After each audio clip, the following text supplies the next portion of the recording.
Hello everyone, welcome. We're very happy that you can join us today in this October meeting of the Subnational Finance Working Group of the Local Public Sector Alliance. It's very nice to see some familiar faces here, so thank you also, Marina, for joining us. Thank you, Enid, Gundula, welcome. I think I saw Glenn also somewhere. Yeah, Glenn, how are you? Very nice to have you on board again. Thank you. Very good. Great to hear that. All right, so I think we can start. As I mentioned, this is our October meeting of the Subnational Finance Working Group, the Local Public Sector Alliance. I think that many of you already know the Local Public Sector Alliance is a group of committed people on decentralization of local governance, and in particular this group today, I think we have also the committed people in terms for local finance. So welcome. Today here with me is also one of our co-chairs, because it's three co-chairs. I'm one of the three co-chairs. I see Gundula also join us today. So welcome as well, Gundula. Today we are going to speak about intergovernmental transfers and equalization systems. We'll have today Alexander Marinkovic from the Standing Conference of Towns and Municipalities of Serbia, and also Thomas Prolog, the Managing Director of the KDZ Center for Public Administration Research from Austria. You may notice there's a slight change in the agenda. Karl Kessler was also supposed to join us in this meeting, but unfortunately he was sick the past week, and he could not make it. But I'll try to compensate for that, and also very briefly mention to the work that Karl and the EURAC research has been doing in this global research project called LOGO, financed by the European Union. So this is very quickly about our agenda. And I noticed that Titi Lola as well joined as one of our other co-chairs in this working group. Welcome. So as I mentioned today, we're going to speak about intergovernmental transfers and equalization. This is also a topic that's very dear to me personally within NALAS, which is a network of local government associations in Southeast Europe. We've been working on this topic for quite some time together with KDZ. So we're happy to speak more about this work that we do in the region together today. But we chose, why we chose transfers and the grants and transfers, equalization transfers, is because they're very important for local governments. Of course, globally, I'm sure that many of you know, globally, grants and transfers, they make up more than half of local government revenue at the global level. And this is a figure that that was highlighted in a report by the OECD and the UCLG, the Subnational Government Observatory on Local Finance and Investment. It's a long name, but I'm sure that many of you know it. It's a biannual research prepared by the OECD and the UCLG. So grants, they're very important for local governments. At the global scale, they make up more than half of the budget. I'm pretty sure in many countries, both developing and advanced economies, intergovernmental transfers, they make up the core component of the local finance system, depending on a variety of things, including type of functions, level of governance, and so on. But transfers, they're very important. They're very important for two broad reasons. Trying to simplify here to make common ground, because they help ensure financial sufficiency for local governments. They have even this more important function of leveling the playing field, so equalization in terms of addressing disparities among local governments through redistribution of resources. And equalization is also an important component of the European Charter for Local Self-Government. The protection of financial weaker municipalities is very important in this framework. And also then this tendency of the past 60 years of global urbanization, rapid urbanization, and depopulation of the rural areas. This puts much more pressure on both levels of government, but also the financing system to try to make up for these disparities that are created by these trends. As I mentioned earlier, today, builds also on the global work that we have been doing, that we have been contributing from NALAS in the sense of Southeast Europe, together with the KDZ. We prepare on an annual basis this report on the fiscal decentralization in Southeast Europe. Is actually prepared jointly with the local government associations, 14 local government associations from the region. And also another important resource that I wanted to highlight for this meeting that dwells a little bit on what we will be discussing about this log of white paper. This log of project, as I mentioned earlier, is a project funded by the European Union, and it prepares basically research on how local governments should cope with changing urban-rural relations from the perspective of local government functions, finances, structures, citizen engagement, and also intergovernmental relations. So it's very important, this piece that we have here. The white paper is only one of the publications developed by this global research network of, I think, 18 different entities from all across the globe, actually. And some of you have been already involved in this project earlier, I'm sure. So the question that basically we try to respond is how then this local government, urban and rural local governments, find services in times of urbanization. So this is the starting point, so to say. From the perspective of our report, basically, I have only 3 slides before going into the core issue of equalization. In Southeast Europe, we have been monitoring local finance since 2006, and what we can see basically is that over this period, there is local government revenues. They have increased only in half of the countries. Actually, the other half, the tendency is not so positive for a variety of reasons. So there is volatility. That's first starting point. The second important point is that fiscal autonomy is also in decline on average in the region. Here again, if we compare 2021 and 2006, basically we see that there is a decrease in the share of own revenues and to some extent also share taxes. And then there is an increase in earmark grants and also sectoral grants. So this is the macro picture of what is happening. And in part, this is also because of local government tax powers. They have been basically curtailed under the assumption that under the expectation to improve business climate, the local business climate.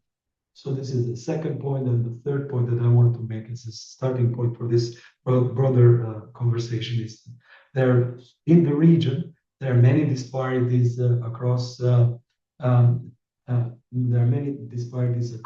countries, and also there is a limited revenue raising capacities. So here in this chart, you see the revenues from the property tax in euro per capita for all the countries in the region. You see, we go from Moldova, so we have 9 euros per capita in terms of property tax revenues, and in Slovenia, which is the biggest in this part of for this chart, is 150 euros in per capita terms. So now this is not in PPP terms, but even in PPP terms, I guess they will still have significant disparities, and also this limited scope for own revenue raising, which makes equalization even more important. And this is also my last slide before we go into the conversation from the colleagues. Basically, equalization, as I mentioned, is very important also in Southeast Europe, also to remedy somehow to the disparities across urban and rural local governments. I have selected here only some of the countries in our region, but then later on you'll have a better and more extended representation from how this works in Serbia.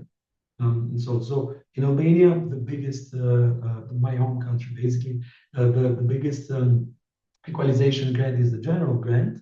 It's an unconditional grant for municipalities. It makes up more than 50% of the budget for up to 70% of the municipalities. So it's really very, very important for them.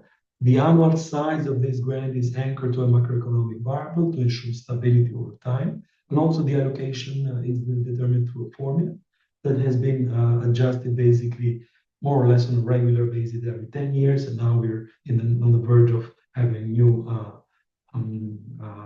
update of that. Here, the key allocation criteria is population, but we use an adjusted population data because the census data, and then we have this civil register data which show all the people holding an Albanian passport, and then the census gives you a picture of the people that live in the country now. So in many of these developing countries, there is this challenge between, or at least in terms of what data source for population to use. A second component is population density, the number of pupils, and then we have an equalization, horizontal equalization. So an horizontal revenue distribution system. It's based on shared taxes, and it's actually funded by the local government themselves. So it's not extra money from the government, but then there is this calculation, and then we take away a little bit of the unconditional grant from the rich municipalities, and we give it to the poor ones. In Slovenia, the system is based on shared taxes. There as well, there is a formula for the allocation of the grant. They have a system based on standardized costs, so there is an estimation of the cost, but then these estimated costs, they are adjusted for population, territory, the road length, youth and elderly population. And there is also this horizontal equalization component that compares the estimated cost with the estimated fiscal capacity and so on. In Croatia, they have established the Fiscal Equalization Fund, which makes up to 10% of local government revenues. And as of 2021, it's fully funded by the national government. So it's an extra resource for local governments. The allocation is based on a formula that compares basically 5-year averages of projected revenues with the actual calculations. The projections are done by the Ministry of Finance, and the calculations and distribution of money is done by the Ministry of Finance. In Montenegro, we have a similar system to Albania.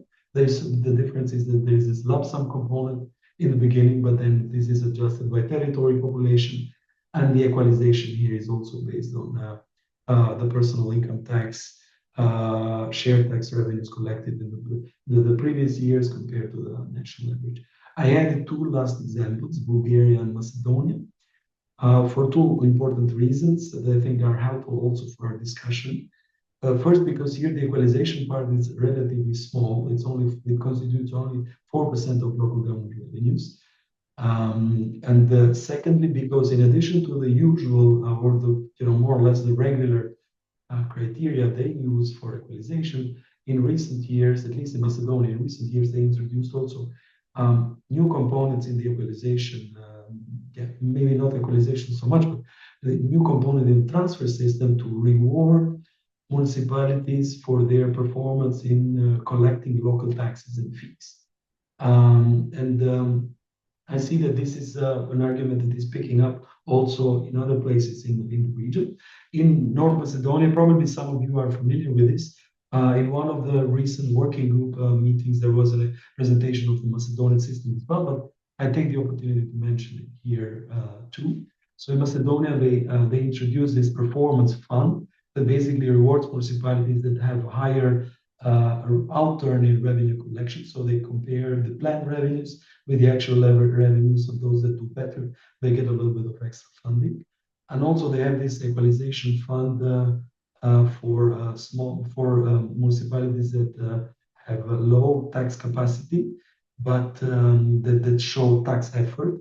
And they measure this through this better on-source revenue collection for the current year compared to the previous 3-year average. So this is a system that they have been developing, and also this is very recent. It's only I think 2 years now that they've been testing this system. In Bulgaria too, there is this component of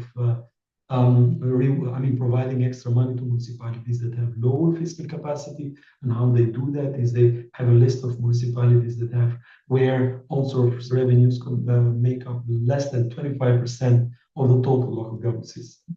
And also they reward tax effort by comparing the tax rates, the individual tax rates of the municipalities with an average tax rate of what they call a fixed tax group. So this is very briefly and probably quite quick representation of what happens in the region in terms of equalization efforts. So there's some countries, this equalization component is bigger than in other places. The typical criteria are here, what they see, what you see in this picture. But then there are important elements, the new elements basically is of trying to incentivize own revenue collection to help municipalities or to incentivize municipalities to better use their fiscal capacity. Yeah, this is it very briefly from my side. I'll be happy to take your questions. We can do that in the second moment. Right now, we would start with the presentation from Serbia, and we'll have Alexander here joining us for that. Alexander, I can move the slides for you. So, in the meantime, sorry, one final remark. In the meantime, if you have questions on this first part or questions that you would like to pose on the topic, we say maybe you can already start writing them in the chat, and we'll pick them up later. Thank you, Alexander. The floor is yours. Thank you, Elton. Good afternoon, or maybe good morning for somebody, or good evening for somebody from Americas, Asia, whatever. It's my pleasure to present the case of Serbia. Actually, I will talk mainly about the equalization system in Serbia. So basically, you want me to you will share actually my presentation. Okay. Elton, I cannot hear you, but never mind. Okay, thanks. I'll try to be as brief as I can because this is very complex and complicated issue in Serbia, and I will actually divide my presentation in three parts. First part will give just a general overview of local government system in Serbia and Serbia as in general. Then I will talk about law and local government financing. Basically, I call it how it should be, and then I'll finish with how it is, with the state of the local government finances, taking the profile of basically of equalization in Serbia, and last I will give just some brief conclusions in regard to the issue. Next slide.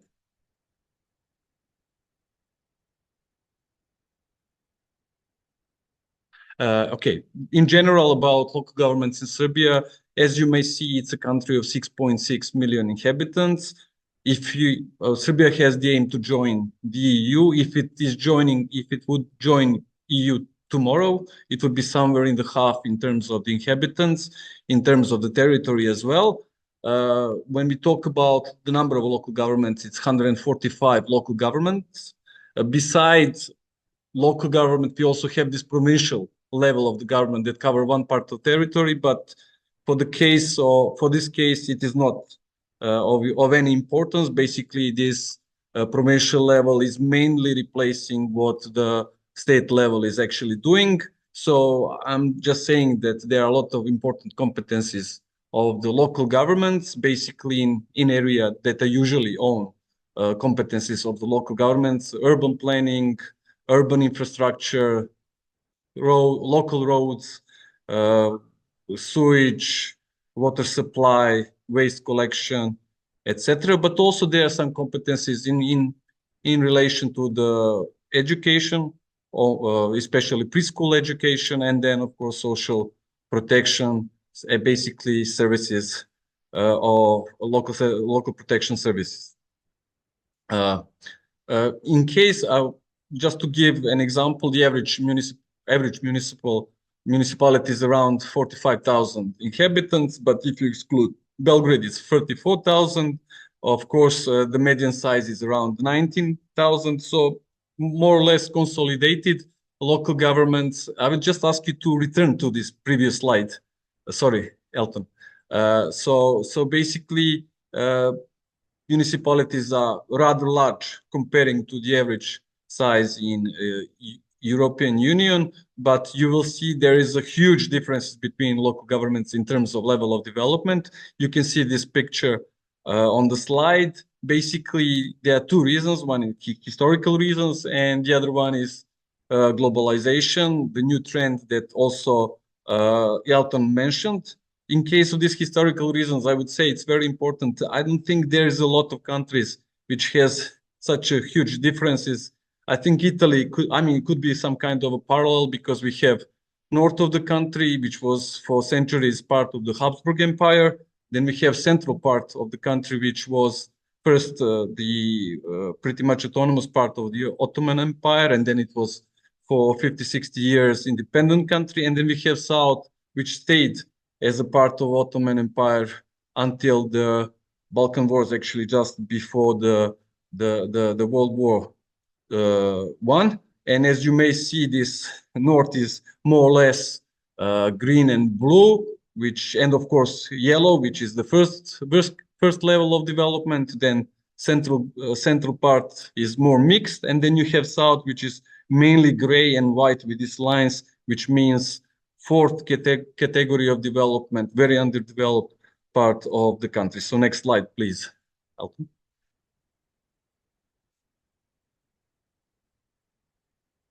Also, there is another.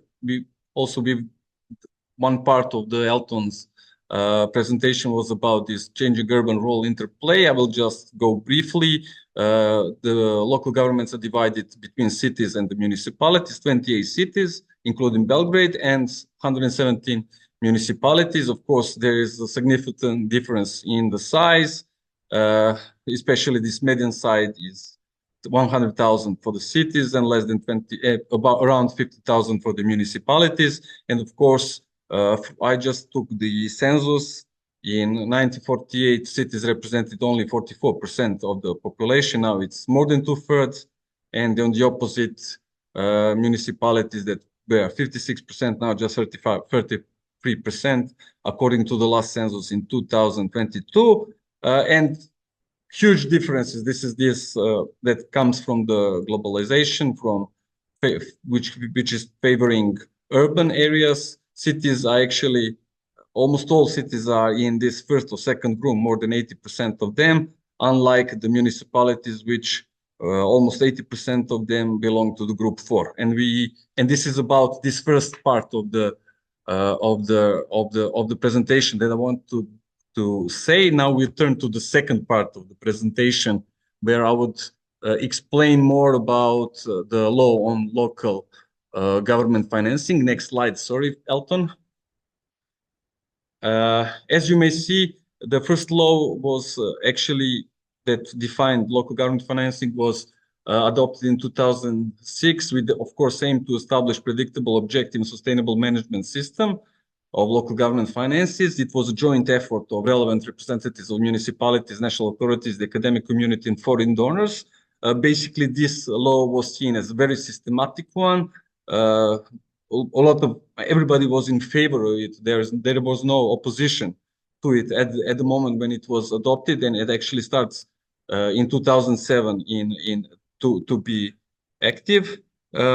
Basically, there are three pillars of this law. Own revenues. I will not talk a lot about that because this is the area which is not the subject of this presentation. But as Elton mentioned, and you could see from his presentation, Serbia, in case of the property tax or tax on immovable properties, is pretty high. We can say it's a very successful, or at least relatively good, successful reform that we have. The property tax is almost 1% of GDP, which is very close to the OECD countries. And also there are some other fees and charges that belong to the own revenue pillar.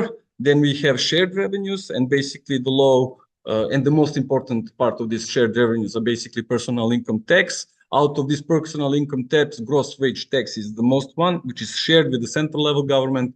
And in that, according to that law, it was 40% of the gross wages tax was shared with the central level government. And I will quickly go to transfers. There was also provision in the law that total unconditional transfer should be 1.7% of GDP. And when we come to this so-called total unconditional transfer, it consisted of 4 parts of transfer: equalization grant, compensatory grant, transitional grant, and general grant. This compensatory grant and transitional grant was never used. So basically, I will discuss when I talk about unconditional grant, basically about these two parts of grant: equalization grant and general grant. Of course, the law also said that conditional grants, the ministries from both central and provincial level can provide conditional grants to the local governments. We have two types of conditional grants in the law, so-called functional. This is basically block grant, which is also not used in practice in Serbia. And then we have this more strict sectoral conditional grants. Next slide, sorry. Okay, this is to explain those main two parts of the grant. Equalization grant, it is the first call of the funds within total non-earmarked grant pool. It is, of course, the aim is this horizontal equalization.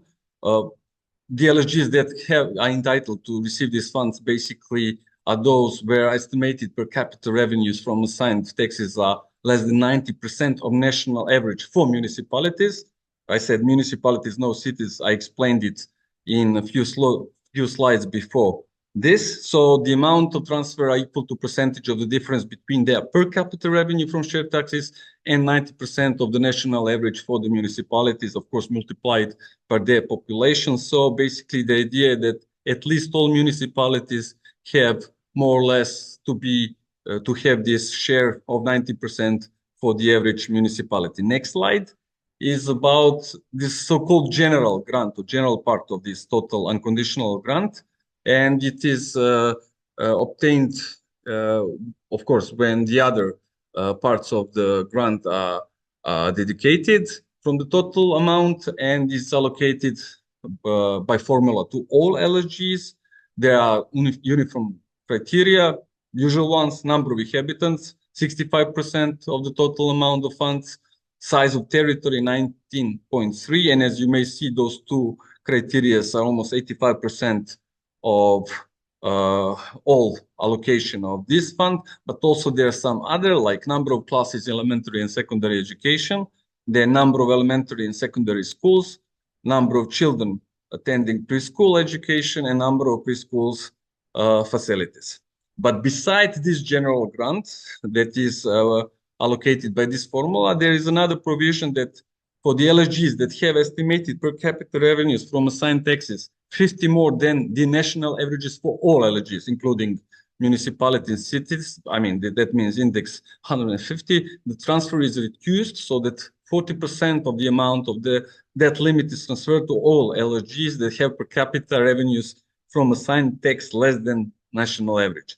Of course, the way how this transfer is actually, this horizontal balancing was done is basically using the same uniform criteria which I mentioned before. And basically that in practice that meant that two richest cities in Serbia, Belgrade and Novi Sad, has to provide, it was taken from them basically and provided to all other municipalities that are less than average. Of course, that means that even this general grant has this equalizing effect independent of the equalization grant.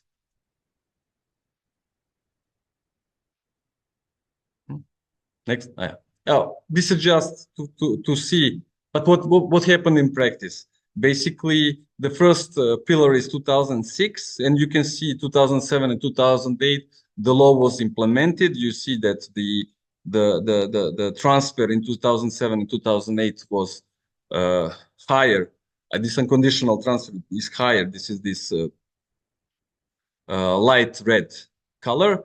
But then you can see 2009, 2010, and 2011, there is a huge drop of the revenues for the local government. That is basically the reason why Serbia was hit by the world economic crisis. So the government had to cut this unconditional transfer, and could be seen in the slides. It was, of course, the very difficult situation for the local government at that moment that bared pretty much the consequences of this world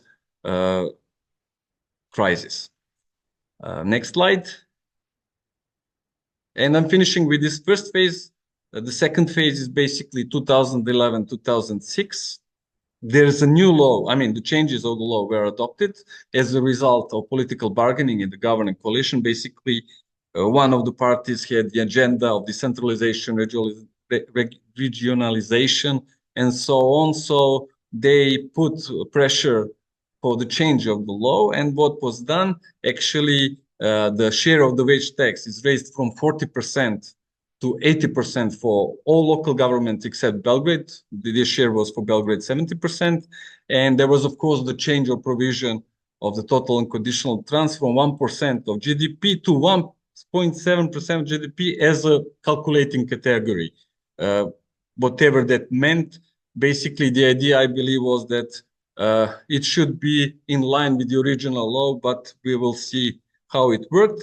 Basically, equalization grant and compensatory grant didn't change, but there were changes in general, and another part of the grant was included, the solidarity grant. I will ask for next slide.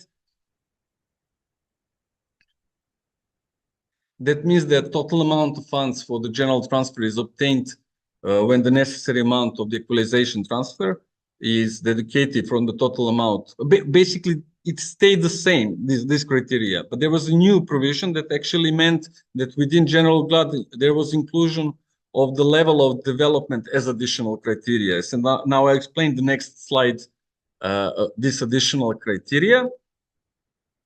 And basically, that means that the amount to transfer for each local government is multiplied with a certain coefficient depending on the level of development, thus making this general transfer also having equalizing effect. Coefficient 1 for the group 4, coefficient 0.9 for the development group number 3, 0.7 from LGs from development group 2nd, and 0.5 for the LGs from development group 1.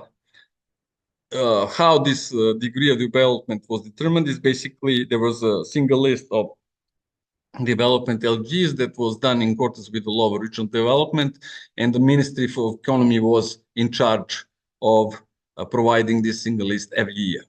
I will skip this, but you can see this is more or less, first group is more than the national average, second group is 80 to 100% of national average, group 3 is 60 to 80% of national average, and extremely underdeveloped, and where basically below 60% were in the group 40. In the group 4, you saw the picture I showed you in the very beginning of this presentation. And the next grant was included in this total unconditional grant. It is solidarity grant, and all LGs except Belgrade are entitled to receive it. Basically, the size of solidarity transfer was equal to the transfer that city of Belgrade was entitled to receive by general grant according to the original law adopted in 2006. What was the reason? Of course, it was obvious. The increase of the share of wage tax from the LG from 40 to 80% caused the reduction of the amount of this unconditional transfer, so leaving a smaller pool of grants which are being allocated to other LGs. So basically, this solidarity transfer was transferred. 50% of this solidarity transfer was for the LGs in development group 3, 30% for the development group 3. Previous one was for development group 4, 10% for development group 2, and 10% for the development group 1. Next slide. And then you can see the law become started to be enforced in 2012. This is the second pillar. You see the 2012 and 2013. There was a huge there was partly vertical imbalance in favor of local governments, unlike it was in previous period. So actually, local governments pretty much gained from this situation. But of course, the general financial situation was not good. The general debt was about 75% of the GDP. So the process of consolidation started in 2014, and for another 3 years, it was there was the lowering of the general local government revenues. And now we come to the phase 3, which is actually 2017 and till present. I will ask you just, Elton, for the next slide. There was another change of the law.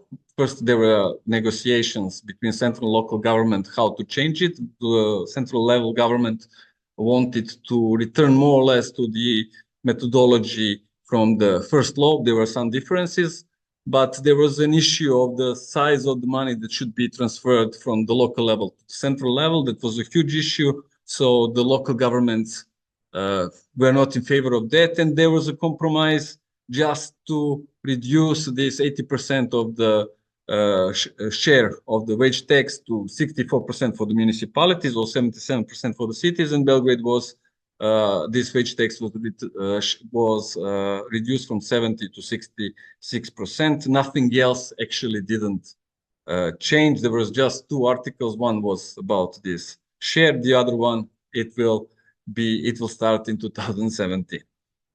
And now more or less finishing with this third phase. Next slide, sorry, Elton.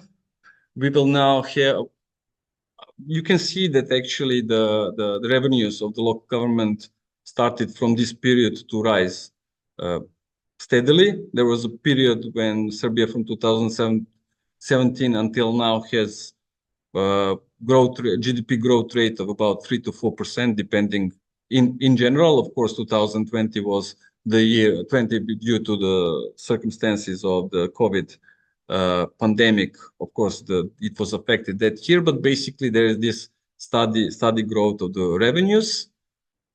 And the next slide. This is just to show you how was this fluctuation, just to follow. And you can find it in this NALAS report. I believe that will be in few months available to everybody. So basically, as you may see, 2007, basically this is the area when the local government revenues were more in favor to local government. Then 2009, the year of this world economic crisis, big drop, then political bargaining 2011. So big rise of the local government revenues in 2012, then financial consolidation. And then in 2007, it became so-called vertical balance between central and local level, which stayed until 2021. Now we have some part of the vertical imbalance in favor of central government. So I can maybe say just a few words about this slide, which you will also could see in the next analysis report. Basically, as you may see, there was a huge rise of the local government debt in 2011, 2012, basically because Belgrade took some loans, and now this loan actually is almost nothing. So this is decreasing. Thank you, Elton, showing this. And of course, in terms of GDP, okay, we can leave this. And I will just focus, this is the third part of the presentation, real focus on the intergovernmental fiscal transfers, the real situation. As you may see, the intergovernmental transfers, and I'm actually using basically PIT as the main assigned tax. Then also that is in green. Then conditional grants, this is blue. Discretional unconditional grants, basically this is red. And unconditional grants that I was talking about, this what was in original law 1.7%.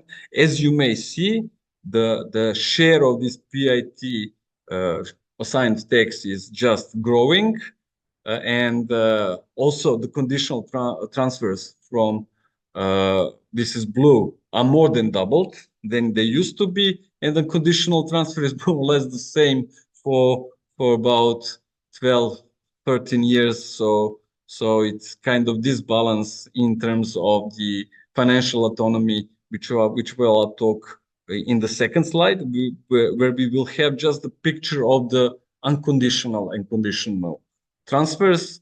This is what I told you. Basically, 2023 was the first year when conditional transfer started to be higher than unconditional transfer. This is the trend that will continue even in 2024, although we are now 3 months, we still have 3 months until the end of the year.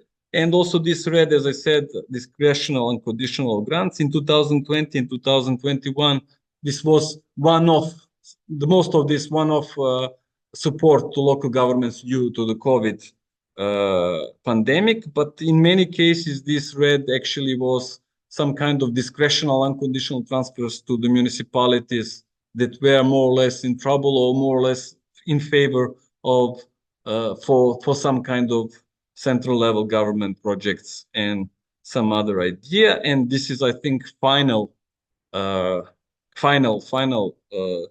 slide of my presentation. This is horizontal imbalance. This is the case. What is happening when we have this practice? So basically, these blue lines, I will ask Elton just to show, up in this slide. You can see the one up, the dark blue one, which is the highest, and the other one actually represents the revenues of the local governments development group 1. Total revenues and total revenues without conditional grants.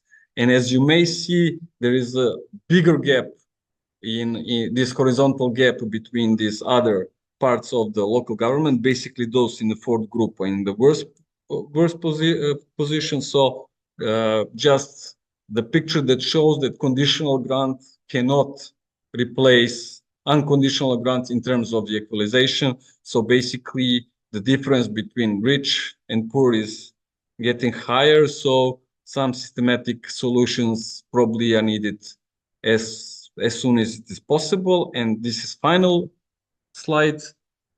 I'm coming to the conclusions. As you may see, size and type of local government matters in Serbia. Reliance on revenue sharing, of course, enabled vertical balance, but leaves less space for the horizontal equalization.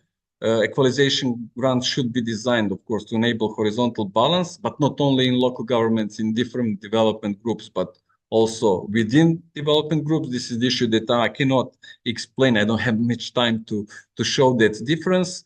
Also, about this design of the equalization grant, I believe that it should be as simple as it is possible. Of course, it cannot be just simple, but maybe it's very important that local governments know how much they will get and why they are getting this money. Of course, politics could favor more vague than systematic solutions. This is what we see with this situation that the unconditional grant is frozen for 11 years. And of course, this is something that is very objective.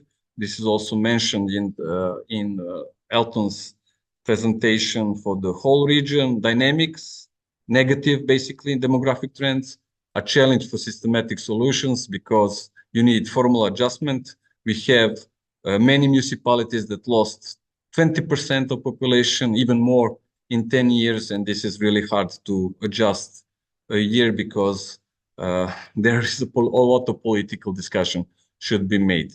And basically, that's my presentation. I hope I didn't take a lot of time, that I tried to explain that this is really hard to explain in this short period. But anyway, I'm open for the questions that you might have right now.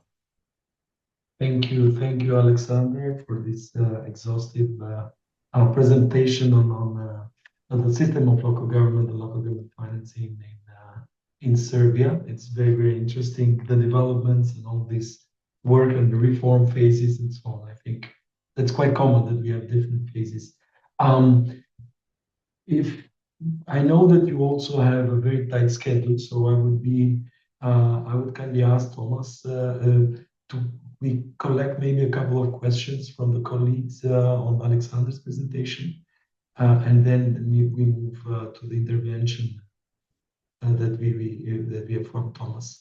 So if we have questions, this is the moment.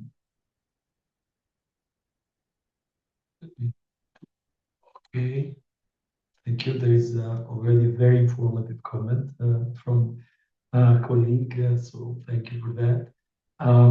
If we don't have any questions so far, I have two questions for you, very briefly, Alexander. First, okay, I have this macro question. So thanks for sharing all the details of how the system works. Now, the big question from my side is, how does all this perform? So do you think this equalization system in Serbia is actually helping municipalities to reduce disparities? Thanks. As I mentioned, I believe in presentation, there is no equalization. Actually, the equalization grant does not work because it is frozen for 11 years. It, of course, causes huge problems, especially for the small and underdeveloped municipalities. They can hardly cope with their responsibilities right now. Of course, there are some inefficiencies also within them. But as I mentioned you, we have to look at from the general perspective. Basically, Serbia has a high GDP growth, so central government is pretty much active in this economic productivity of the nation. Basically, what we have in the last few years is actually that investments from the general investments, public investments, are now 8% of the GDP, which is the highest in Europe. That, of course, has the consequence for the growth of GDP. But on the other hand, most of these investments are basically around capital city. There is an idea about, the process of building the metro for Belgrade is going on. This is, of course, supported by the national central level. Also, a year ago, Belgrade became a host of the Expo exhibition in 2027. So a lot of transfers of this public investment will go for that exhibition. And of course, some other political issues like buying equipment, military equipment from France or something like that. Also, that means that this local investment is a lower priority, and that those central level projects are the biggest priority by the government. So these are basically the situation in terms of why this situation is happening. Thank you, Alexander. We have another question: how the conditionalities are defined. Vina, maybe you can intervene directly. That's another point, and probably I will need another 10 to 15 minutes to discuss that. Basically, there is a provision in the law on local government. Alexander, we are short on time as well, so if you yes, I will try to give just a brief answer. Sorry, yeah. Thank you. Basically, the conditionality transfer also should, this conditional transfer that are provided by the central level government should be provided in a way that also should be subject of those so-called commission on local government financing. It should constitute by 6 members of the central level government and 5 members of the local governments, including the association that I represent. But basically, this commission do not work. So basically, it's pretty much unclear. It depends on the ministry, which provides these conditional grants, how they defined it, how they are transparent, how do they use some kind of criteria for that. There is this matching grants, non-matching grants, close-ended, open-ended. It's hard to say. Every ministry is doing its own way, so it's hard to say that. So there is no some kind of watchdog that actually this commission for local government financing should be. It doesn't work. And as you saw in the presentation, these conditional grants are doubled in the last 5-6 years. So that could be the answers. Yeah. So thanks, Alexander. There is also another question on why Serbian municipalities do not use borrowing. Actually, as you may see, in the situation when there was this growth of the municipal debt, that was basically city of Belgrade that was building huge bridge over River Sava. And after that, not so many projects are done by municipalities using borrowing. One of the things is actually that before 2007, there was a provision that municipalities can borrow until if it is, I think, 40% of their revenue for that year. But if they do it according to this size, but there was another provision that said that you need permission from the Ministry of Finance. So not many actually municipality ask for this permission. So it is not used pretty much, although it could be, of course, the instrument for financing, especially these infrastructure projects. All right. So, Alexander, we have one last question. How timely are the other fiscal transfers to the local governments? And what specific reforms or changes have been suggested in the past and why they were not implemented? Thank you, Daniel. Of course, we can talk about the political will, the priorities of the central level government. But if we talk specific reforms, there is one institution called Fiscal Council. This is the institution, independent institution that is accountable to the parliament. And what they have actually, they are pretty much in favor to returning to the what was in 2007, to this original law on local financing, which was implemented, as you saw, for 2 years. So basically, those are the specific reforms. Also, this is the main issue. Otherwise, I mean, we can talk a lot about some other reforms that could be done, but this is the main issue. How to basically return to the 2007 law that was more or less transparent. It was done in this participative manner, and of course, where these academics had the greatest part in designing it. So. Right. Thank you very much, Alexander. I think we had also a couple of questions. If more questions come, colleagues, you are welcome to put your questions in the chat, and we'll come back to them. In the meantime, I would like now to invite Thomas for his perspective on intergovernmental transfers and equalization. Thomas, the floor is yours. Thank you. Yeah, hello from my side. I think I have been invited just to give some comments from my side. So thank you very much for the presentations, for yours, Elton and Alexander's. I'm from Austria, cooperating very much with both of those gentlemen here, and I'm really happy that we also could include now in the new fiscal decentralization report, which covers Southeast Europe, and Elton presented some of the countries, and Alexander went more into details on Serbia, that we also could include Austria. We wanted to compare, and of course this is not so easy, because I mean there are different economies and different economic developments, so the figures look quite differently, but the challenges are similar. That is the interesting thing. And when we especially talk about the fiscal equalization, then I really have to admit that also Austria has these challenges. And the first one, which Elton brought, and Alexander went now into more details, is that the fiscal autonomy is declining.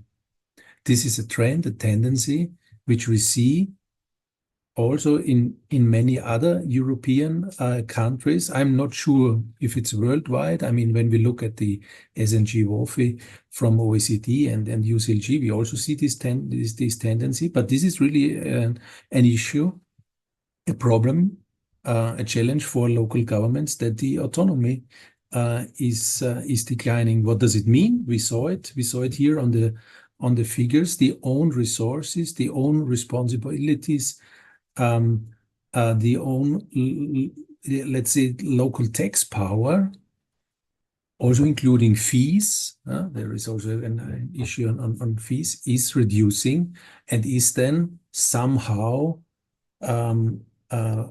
exchanged with conditional grants in the best way. And as you have seen in Serbia, I mean, it went up and down and up and down, and in the end, the local government revenues are also declining in many years. What we also see, and Austria is here no exceptions, is really these differences between the countries. I always wondering, and I'm not talking about especially our fiscal decentralization report, Elton, which covers the countries from Southeast Europe. But let's say you focused on some of them, Elton, and it's so interesting to have so many small countries, so many countries with let's say same history in the last years, and fully different systems. I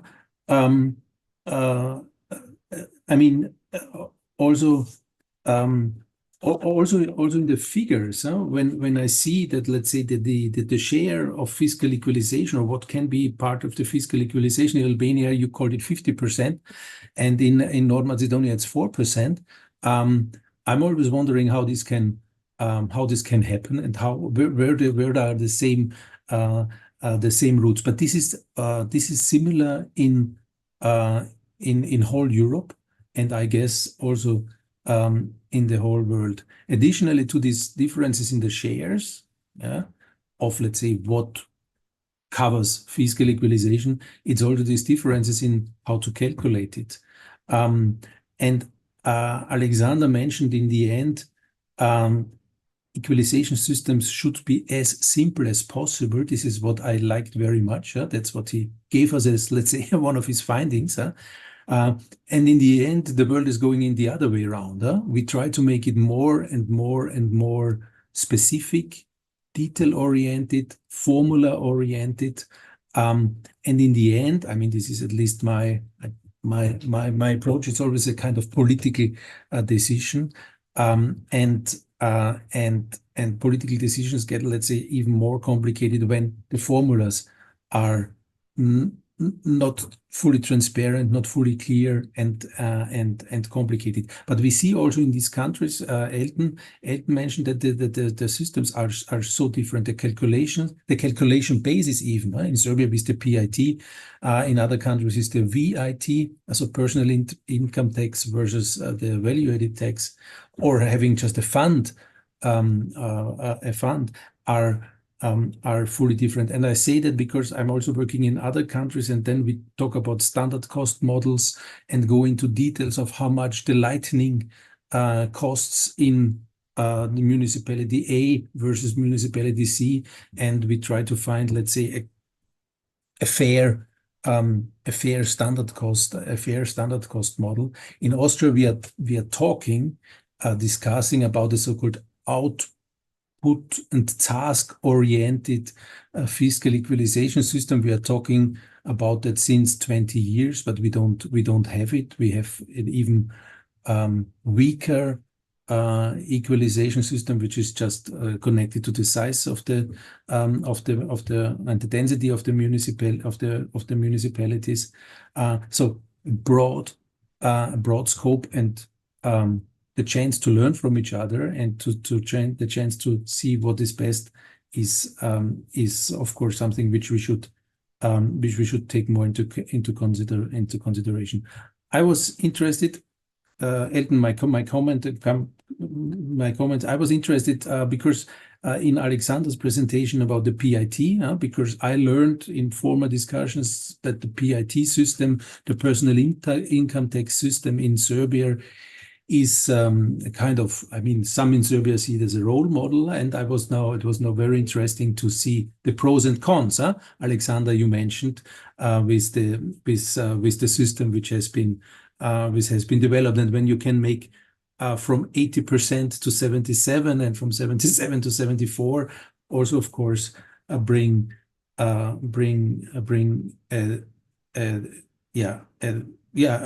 huge difference.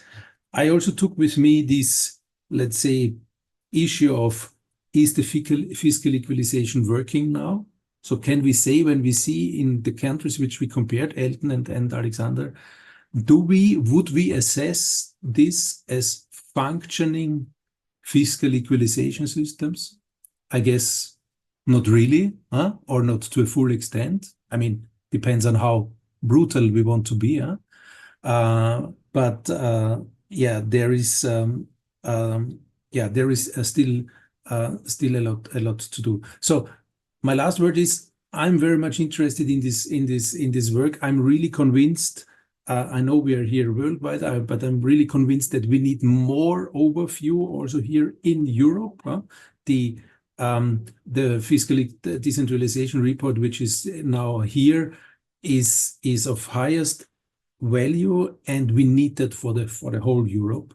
And then also consider how we can go on, because these comparisons of the fiscal equalization systems, the comparisons of what different services cost in municipalities, also the comparison of what is a local tax in which country, really in detail, and what can we learn, is of such highest value. And we are, in my view, are just here. We are not on the beginning, but the end of the road is still far away, and we have to drive it.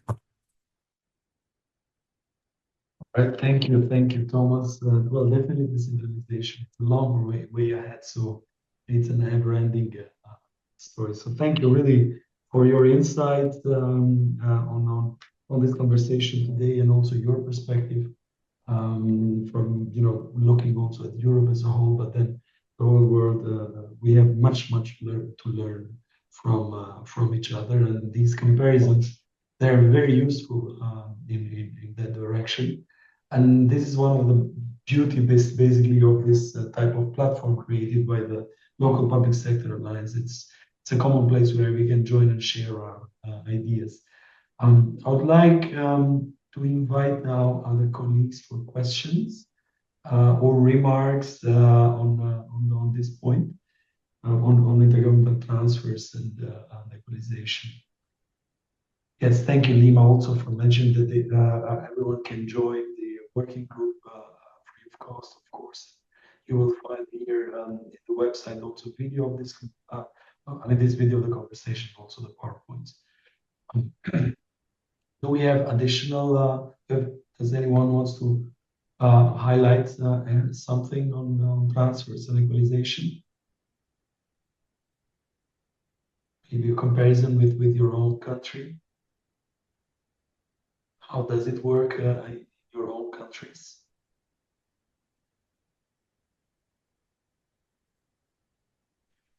I don't see that we have. Maybe, Alexander, I know you have to go, but maybe you have 1 more minute. I like your equalization system should be as simple as possible. What do you mean with that? Or did I hope I didn't get it wrong, but I think this was some of your main parts in the end. Basically, you didn't get wrong. Actually, what you said is sometimes with using so many criteria, you actually do not make municipalities more equalized, but actually doing the opposite. So this is the idea. Never this equalization will be perfect, but it has to equalize. So basically, this is basically the experience of Serbia. When I was saying these development groups, so much the criteria, I didn't go in detail about these development groups. There's a lot of criteria even to determine them. So, and it showed that maybe they're not so exact as they were. And also we live in very dynamic world. I mean, I just mentioned some of the statistical data. It's so dynamic. We cannot, I mean, sometimes we cannot do everything with the formulas, because it's faster, and of course formula will be questioned by many actors in the field. So this is basically the idea, is to provide equalization. You sometimes have to be simple, otherwise if you have many formulas, it could be more difficult. And of course it also depends on the state of the country. You know, if it's more developed, I don't know, I was in Netherlands last year, and we were discussing maybe that Dutch example will be used for this. They have so many criteria, but they are actually their experience is longer tradition, different approach, and so on. In case of some countries, maybe these more simple things will be in favor of actually better equalization in the field. At least this is something. I'm actually in Niš, the third largest city in the south, in the deep south, if I may joke a little bit, Serbian Mezzogiorno. So basically, you see that these municipalities need this predictability, and they need to know, and they have to understand it. So this is another thing that is also very important. That in that case, these simple formulas can be can be good, at least for them. Thank you. Thank you, Alexander. Can I, Jan, you came up, so you also Hello, have Thomas. I was quite here, but I interesting was systems, huh? silent. Yeah. Hi, Thomas. Hello. Hi, Alexander. Yeah, just to reinforce your message, Thomas, because what you concluded is very relevant for the Slovak case as well. I'm coming from Slovak Republic. Here, the decentralization is basically rolling back. The government is slowly centralizing a couple of the competencies that were previously decentralized. A recent example is pre-primary education, for instance. They took away this competence from the municipalities. They are still implementers of the policy, but it is financed directly from the state budget now. Well, it's not implemented yet, but it's under implementation. And this affects also the fiscal parameters. So I would say that currently the fiscal package as it was designed in 2004 is falling apart basically one by one. Mhm. So it's rolling back, and I'm also concerned about this development. It should be more stable, and the opposite is true. Now it's every year political negotiations with the ZMOS, which is the representative of the local governments, and already the central government is introducing in the law very ad hoc measures, not systematic like formulas or anything, or thinking through how this should be financed for the future, but only to tackle the situation. They add more funds, and that's it. Yeah, so no systematic work, unfortunately. And just to contribute to the discussion, well, you have like equalization is very necessary, especially in the countries where the development is such that they're more how to say entities that are richer and poorer. So the equalization there is necessary. But on the other hand, how do you motivate the municipalities to really do something and collect their own revenues? And it's just a topic for discussion. I don't want to reach any conclusions. But for the Slovak case, I can say that the equalization system is very predominant. Basically, the distribution of the shared taxes is completely on an equal basis. So it's very equalizing the formula how it is redistributed, but it doesn't give too much incentives for the local authorities to really raise their activity in their territory. But in the Slovak case, it's also affected by the size of municipalities and the number, because we have a very large number of municipalities. So it requires a certain size to be really able to promote economic policies in the territory. Thank you, Jan. Very relevant insights as well on how the system could and should develop, and how things can get backwards, and how things can go backwards here. So it's very relevant. I see there's a reaction from a colleague from Kenya. Then we have Veena from India, and also Juliana. Nice to see you again, Juliana. Would Wanjiku, would you like to take the floor? Sorry if I'm mispronouncing the name.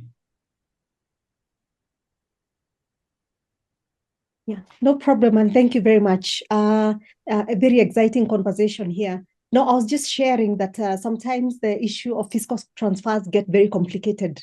So the case of Kenya is that we have a very good devolution program, which is 10 years old, with very good defined laws backed up by the constitution, with a fiscal transfer formula that was agreed, but it keeps shifting because of politics. Some regions are better developed, others have bigger populations, and so on. You can imagine how just how Africa in terms of infrastructure is. So some of these issues get in the way, leading to delays in transfers from the central government. And I was just curious whether this is similar in other jurisdictions. So I was just sharing there to hear whether there are similarities and what people have done. Thank you very much. Thank you. Yeah, this is quite a challenge also somewhere elsewhere. We're hearing about this. We have also a comment from Veena in India about the local bodies. The system is very complex also in India. Veena, would you like to highlight this?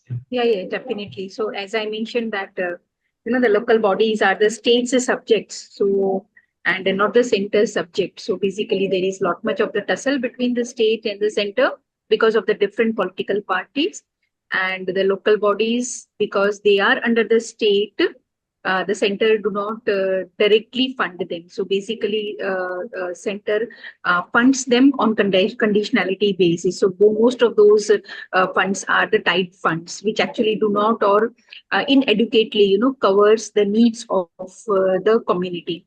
So even in India, we have very good devolution. 29 subjects are being devolved to the rural local bodies and 18 subjects to the urban local bodies. But those devolutions basically, funds functionaries and functions are, not full. I mean, it's partial, so much partial. So yes, we have the similar challenges which even the other countries are mentioning. Yeah, thank you very much for joining. Yeah, thank you for sharing. We have also Juliana. Would you like also to intervene?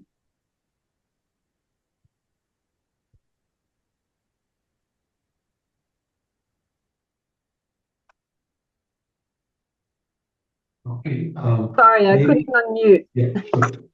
Okay. Now we can hear you. No, I think what I've been finding, and I think we've seen Memphis Can you stay closer to the microphone, please? Let me put my headphones on.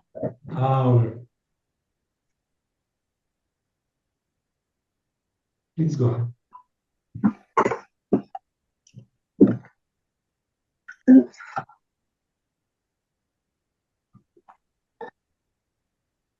Okay, so you hear me better? Yes, Yeah. now it's better. Now it's better. Yeah. Thank you. Okay.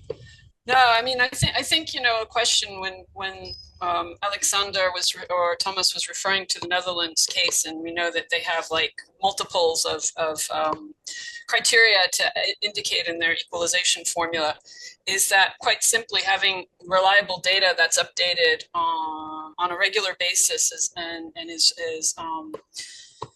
can be trusted is quite limited. And I think, we've seen even in the recent census in Albania and Moldova, which are small countries who have been losing population, if not bleeding population, and where the size of the population is between what's registered for people who no longer live in the town or village, and who are you, how are you defining what is the population you're serving really, when maybe 50% of your village is gone in Italy or Germany or US or wherever. That raises serious questions about how equitable the transfers can be when your data is completely off the wall. And never mind talking about cost of services that are being provided. Knowing also that the idea of partly of decentralization, there's an equalization aspect. There's also what is the offer of me as a local government once I've gotten beyond the basics, is what additional can I provide, and if I'm willing to raise the own source revenues to do that. So I think there's a lot of other items that you can think about in the balance of the equation. That's kind of the point I wanted to bring up. Good to see you also, Elton. Well, thank you for intervening. Definitely, this issue of the data is unreliability of the data and information is very important. Maybe it's one of the things. Basically, if you see some of the equalization systems in this part of the region, they have less indicators that compared to the Dutch or to the Swedish equalization model, for example, where there are many indicators are considered. So that's something that highlights the issue of data accuracy and quality as well. We have also a comment from a colleague from Nepal about this is as well about conditional grants, and conditional grants are taking over more and more space, and they reflect more the priorities of the government than those of the local government. Indeed, this increase in earmark grants, to some extent, it also reflects at least the desire to influence development at the local level, if not, to control development at the local level. Because in many cases, this leads to the question that if there is money on the table, then why is this money allocated through this channel and not through the general channel that more or less provides an equalized funding for local government? So there's this perspective that this increase in earmark grants, it's taking away or it's carving out money that otherwise should go to the regular transfer system. So really thank you for making this, highlighting this as well. And we also, most countries, we have also a comment, most countries equalizing by the expenditure principles. It is not just as in financial equalization, but even about revenue expenditure financial equalization. Could you expand a little bit more on this?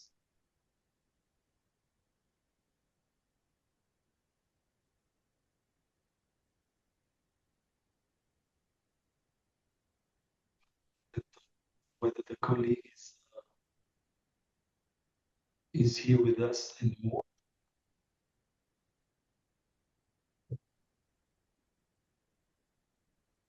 I mean, but it depends from country to country and variety of other factors. It's cost equalization, revenue equalization. There are different types of transfers, and many countries try to tackle both of them, both cost equalization and also revenue equalization. Usually, the cost one is done through vertical transfers, and in some cases, horizontal one is done through vertical transfers. But in other cases, basically, the rich municipalities are paying for the poor ones, like kind of a Robin Hood system, where we take on from the rich and we give it to the poor. Then the mechanics of all of this depends on the political priorities, of course. I'm not sure whether I responded entirely to your remark.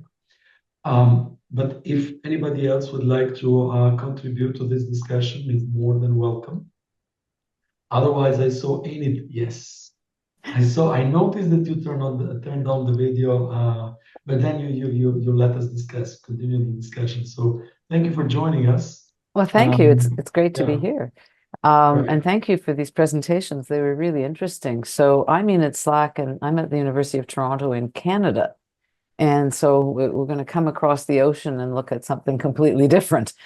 So Canada, as you know, is a federal country. We have a federal government, 10 provinces and 3 territories, and about 3,500 local governments or municipalities.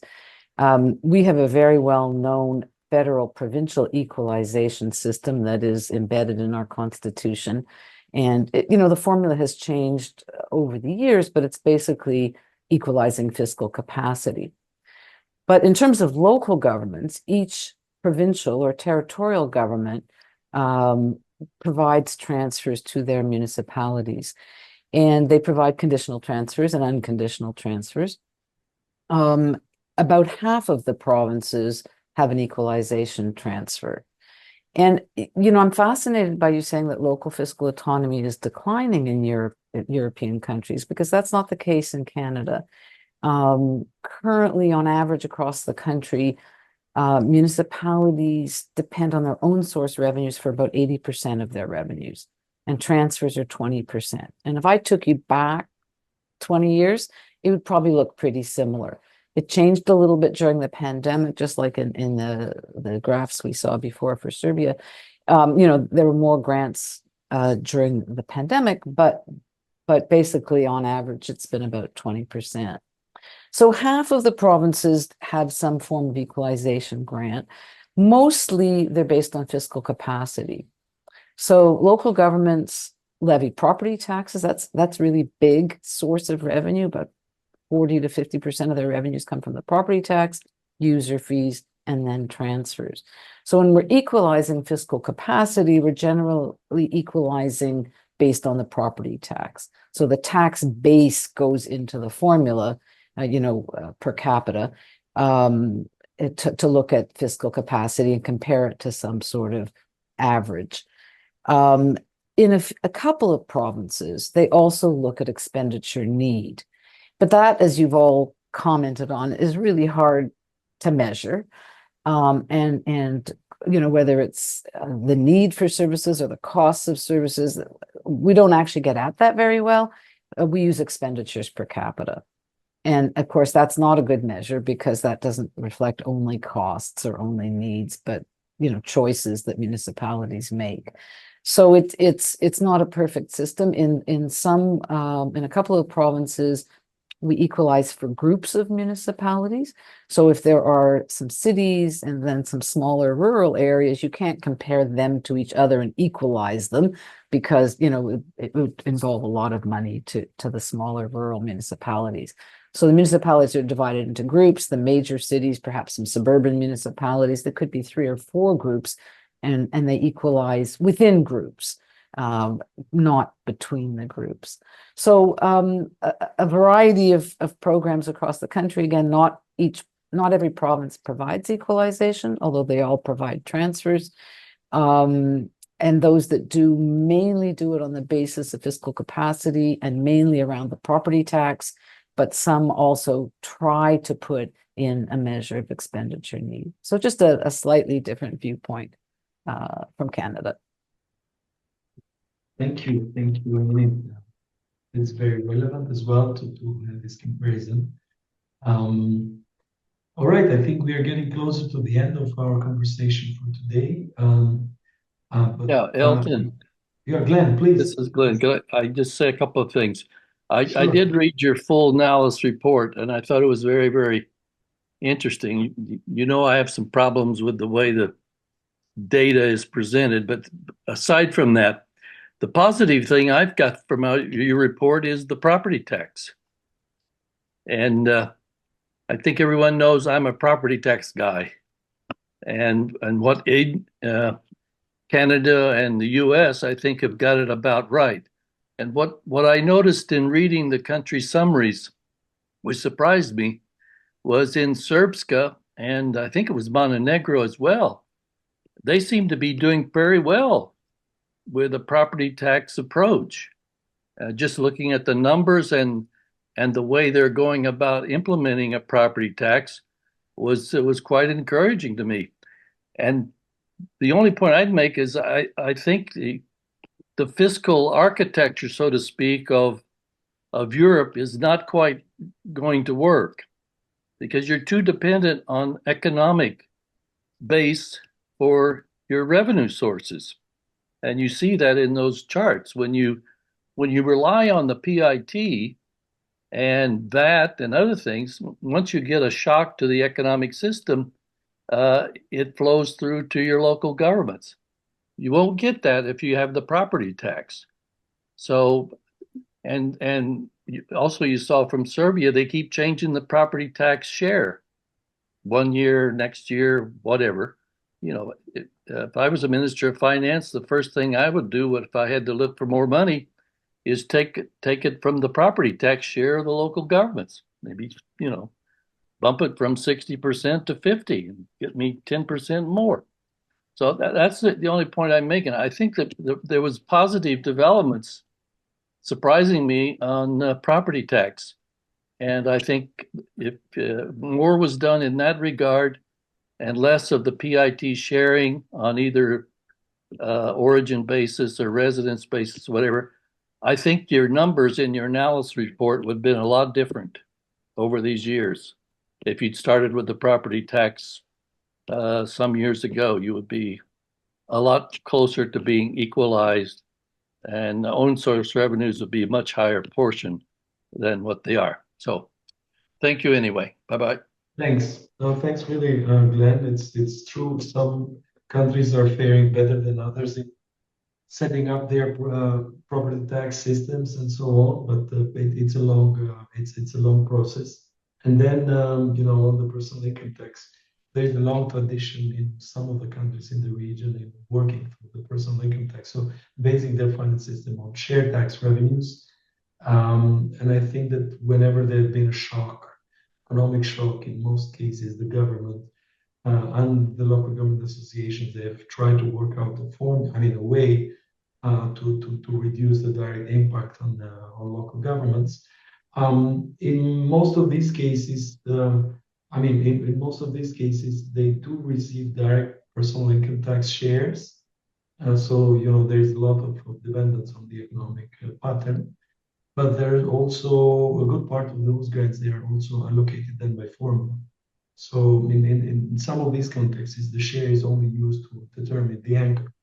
But anyways, you know, this is very, very relevant as well to highlight the importance of the property tax and how to further improve the intergovernmental finance systems. Thank you for making that point. We still have 5 minutes in our meeting today. I would like to, before we close, maybe just to come back to a comment from Nawa from Nepal. So in case there are good methodologies for expenditure needs, calculation, fiscal capacity, please share. So basically, maybe we can, together with Lima and the colleagues from LPSA, we can do something like this. If you would like to share something, please feel free, and we can post it, or you can post it in the workshop website so that people can access it. So thank you for that, Thomas. Yeah, because just coming back to Glenn, I also think that this is. I mean, we all think that that property tax is one key. And that's out of discussion. Unfortunately, we have also the not so nice examples in the region when it's then about the collection. So maybe the system is okay and the laws are okay, but the collection is simply not properly implemented due to databases and whatever, and even political issues. But I wanted to stress another point which I see, and this is really. And when I compare it now with Austria, and this is what I like to do, then I think that the issue of charges and fees for providing services, good services, need also a further, a further boost. Yeah. And when you look at the figures also with Austria and so on, you see that here that the share is much higher, and this is for us a very important, and also in other EU countries a very important share. This issue of fees and charges for services, but of course this means you have also to provide proper services. Whatever, waste management, water, all issues which can be, I know sometimes they are in associations or whatever, or intermunicipal corporations. But in order to stress and to increase also the fiscal autonomy, I think this is something which we, especially when we look at the region, at the southeastern region, we have to take more into consideration besides the local taxes, and of course the property tax is the most convenient and important one. Thank you, Thomas. And with this, I think we are now at the end of our meeting. So I would like to thank Thomas and Alexander for their insights on the system in Serbia, in Austria, but also a more general and overview perspective of how the system could and should develop. I'd like to thank you all for your very good questions.